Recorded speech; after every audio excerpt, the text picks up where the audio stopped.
watching PowerNation. Today on Music City Trucks, our flatbed is back. We'll show you a traditional way to lower a truck, plus welding tips from Forney's Gabby Nieto. Then we test drive our F350 with that sweet turbocharger.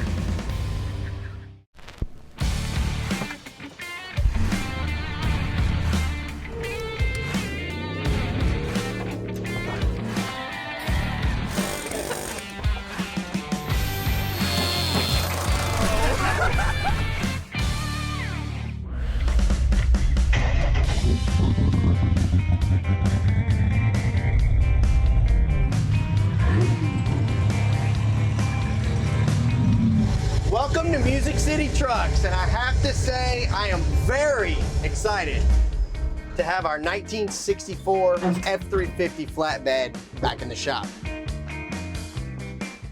Well, this thing has led a couple of lives previously, but then we got our hands on it. I found this old truck in a field where it had sat for 6 years untouched. We went through the old dualies mechanicals to see if it was fit to start, and we ended up having to repair the car right there in the field. It eventually started up and drove. Onto the trailer, at least. And then we dropped in a turbocharged Ford 300 and took it next door to Engine Power's chassis dyno, and it rattled and shook and smoked. Stock, it made a whopping 77 horsepower. Now it made 373 horsepower. Well, I gotta say, I love this old flatbed truck. It's this old county truck turned farm truck turned shop truck. It's just really cool. It was cool getting it running and driving, cruising around town, but it was even cooler to get the 300 turbo under the hood. But you know how we are around here. We can't leave well enough alone. Now, I like to imagine this truck sitting in my driveway because it's got the perfect amount of crust that I like in all my vehicles, but I think there's a problem with the attitude, and that's the altitude, and I think we need to drop this truck in the dirt, maybe bob the bed, put an exhaust system on it, put the hood back on it, and pretty much, that's a daily driver. I don't know about daily driver, nor getting it in the dirt, but I think lowering it and changing the attitude's doable on this thing. My only concern, or I should say my biggest concern, is this front axle. Now, the problem with these old straight axles is when you go to lower these things, you're gonna usually do what they call a flip kit, which is putting the axle on top of the leaf, but these cast iron axles actually have the pedestals cast into them.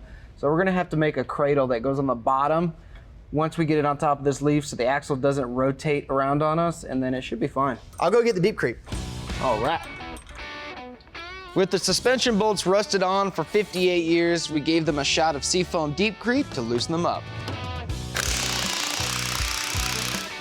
A little bit of nature's thread locker on there. As we move around the front suspension, everything is starting to get more difficult to remove, requiring more persuasion. And the rust dust is flying. Might need the heat for this one. Oh.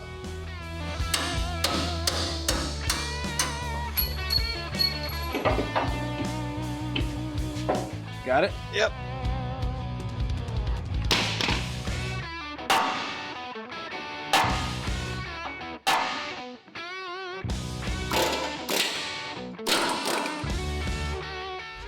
All right. All right, the axle is hanging free now. Now we start putting the front suspension back in using the original hardware.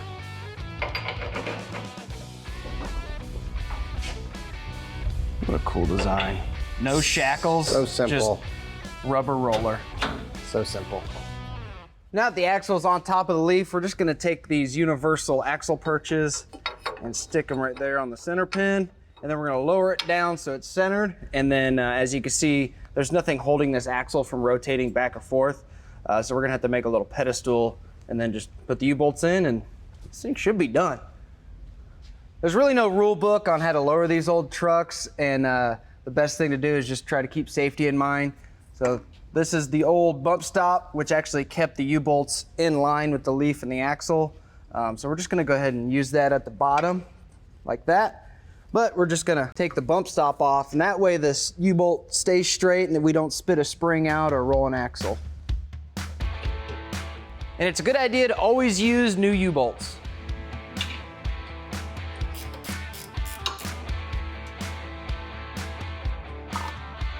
Let's see. The new hardware goes on and everything gets tightened down as we keep checking for level. Well, this is what I came up with. That's a tight fit.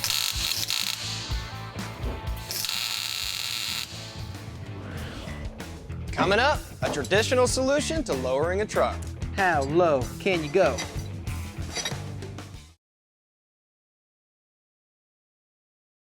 Now that we're done with the front suspension, we're gonna be moving on to the rear, and we're gonna be doing something a little simpler than doing a flip kit. We're actually just gonna be pulling leaf out of the leaf pack. Now that's gonna lower the spring rate and soften the ride, which, let's be honest, probably not gonna tow anything with this truck in this configuration. So first thing we need to do is get these mud flaps off.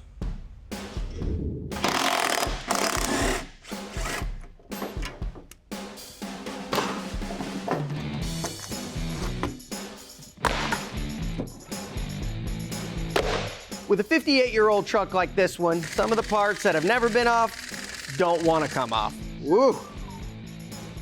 3/4 inch isn't touching it. You wanna give it some heat?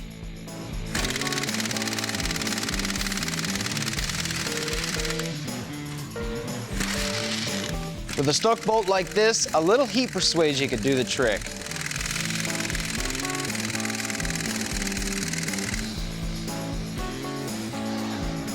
You want to try that? We work on this one, those two? Yeah. And the other side needs some help as well. Careful with that one. It was a little warm. That's a hot tamale.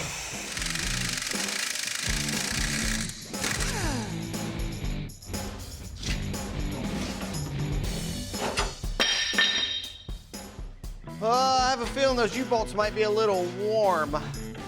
Not too bad. Just the tip. Just the tip. Take these overload springs out. Ain't gonna need them. Check that out. It's chilling up broken there. leaf. Yep. Look at that. Broken leaf spring. It's part of the overload. That's when you know it's had a load on it. You got a broken leaf on your overload, you had some weight in the back. So what we need to do is take Bracket the top. axle away from the leaves, Unload them and then Unload pull them 'em. apart. C-clamp the leaves, pull out the center pin, and then open up the C-clamp and take what we need out. Got it. So the leaves we're thinking about keeping are obviously the main leaf and these two longest leaves, right? We might keep the 4, but I think taking the rest of the short ones out will, 1, lower it 2 inches just in the thickness, but also soften everything up and hopefully lower it another 1.5 inches or so. Get some weight transfer. Mm-hmm. You know it. That one's gonna drop. Yeah, I was gonna pull my clamp off.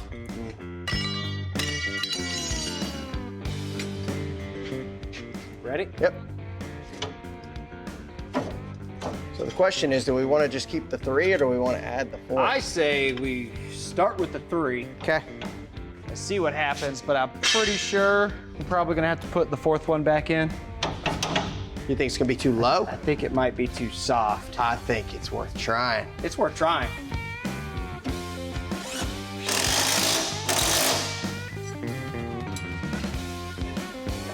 How low can you go? We'll find out.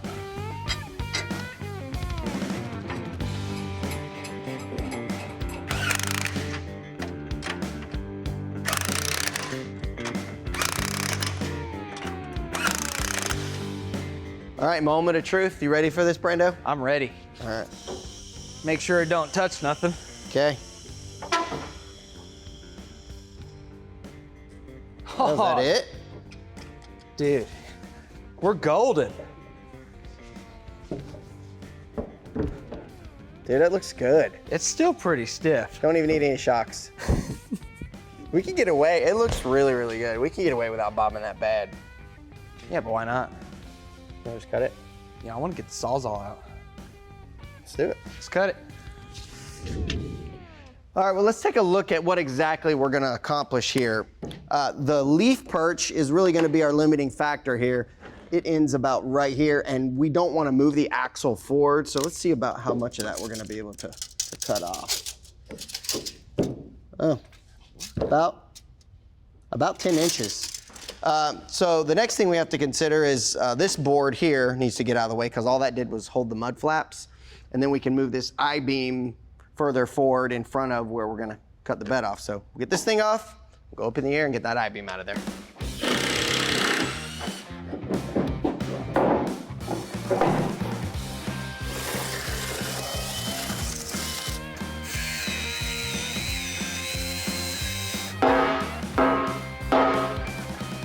All right, so we don't want to go past the hanger.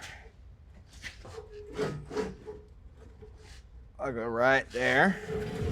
Well, with the beam where we want it, I'm just gonna tack it in place. That way when we're cutting everything, it doesn't move.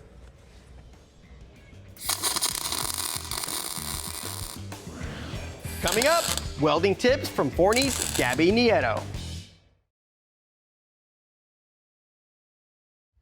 Well, we're getting dangerously close to bobbing the bed on our flatbed shop truck here. And here to help us out, we got Gabby from Forney Industries. Not only is she gonna help us with working on the truck, but she also brought us a new toy. Gabby, thanks for being here. Yeah, of course. Thank you guys so much for having me. So I know you already have your 20p plasma cutter, but today I brought you a 40p plasma. So this machine is actually a 40 amp plasma cutter. It will clean cut through 1/2 inch mild steel and sever cut through 3/4. So even though this machine may look really small, it actually packs a really big punch. Another cool thing is that this machine is dual voltage, so it'll run off of 240 volts or 120. Sweet, let's plug this thing in and start cutting this truck up. Sounds good. Just need to grind a clean spot off for the ground.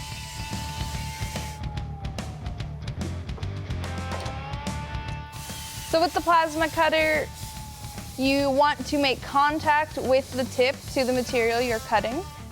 Also, you want to pull the torch towards you so that you can see the area that you are getting ready to cut. And you can also kind of determine the speed and how far you want your cut to go so you have a better start and end point. You also always want to make sure that your consumables are fresh. If they start to get worn and the electrode starts to pit, you want to make sure that you replace those.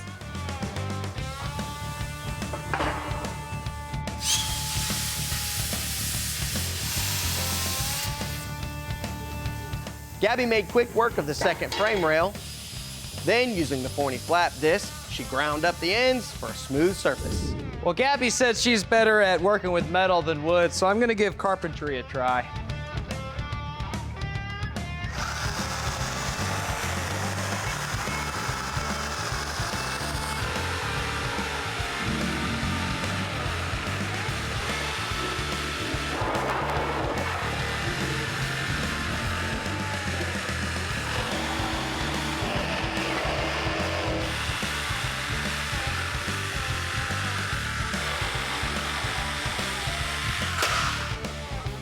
Oops, we need a new tail light.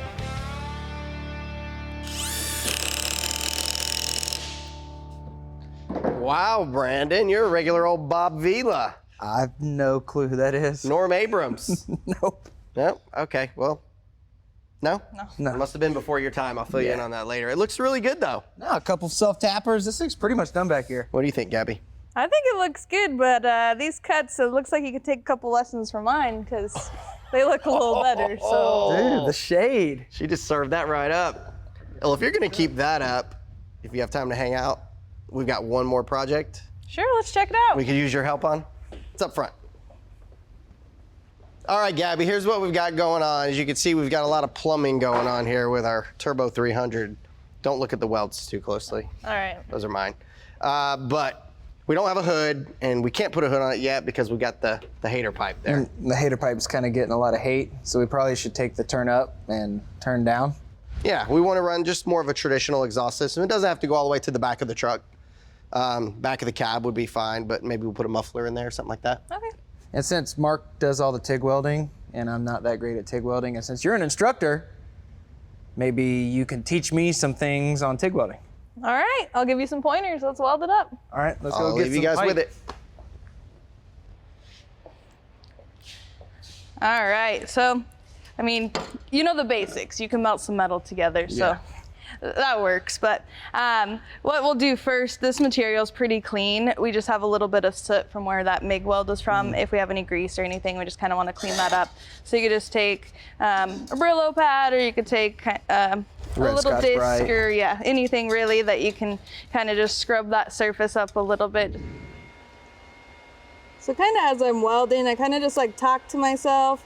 As soon as I get that puddle to melt, then I'm going to add my filler in there, and then every time I add, I'm just going to move forward with my torch.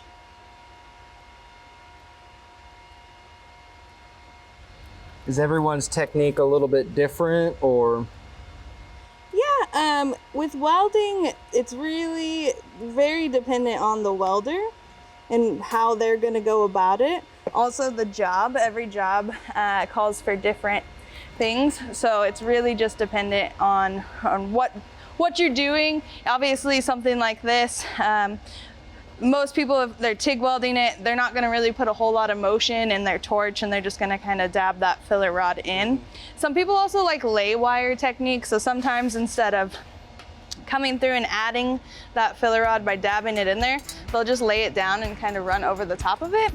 Now we're starting the process of fabbing up our own custom exhaust. First, we measure, something like that.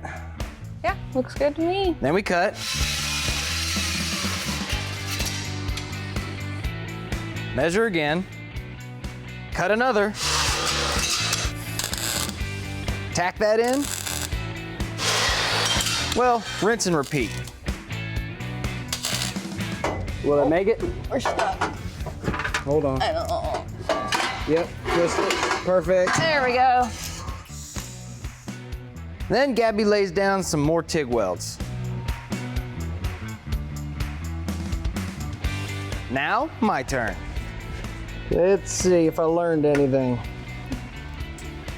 I admit I'm not that great at TIG, but like anything, practice makes a difference, and a mentor like Gabby is a huge plus. Coming up, payoff time with our flatbed.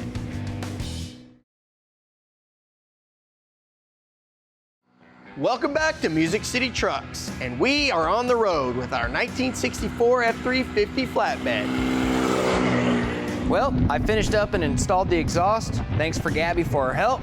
But now it's time for us to enjoy our Turbo 300 swap flatbed shop truck.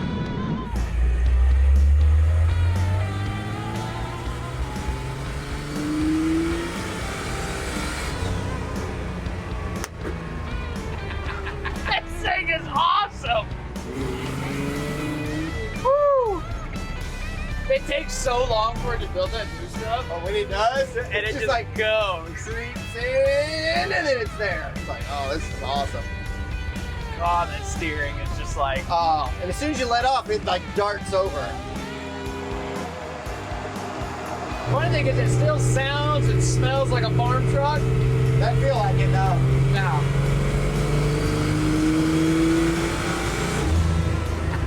this thing is as rowdy and more scarier than Trash Hog. Way more scary. Yeah, I'm trying to find fourth. I don't want to accidentally throw in the second. Oh man. Way scarier than Trash Hog. And not nearly as fast. You see me at the wheel, Just dude, as rowdy. just sawing at the wheel.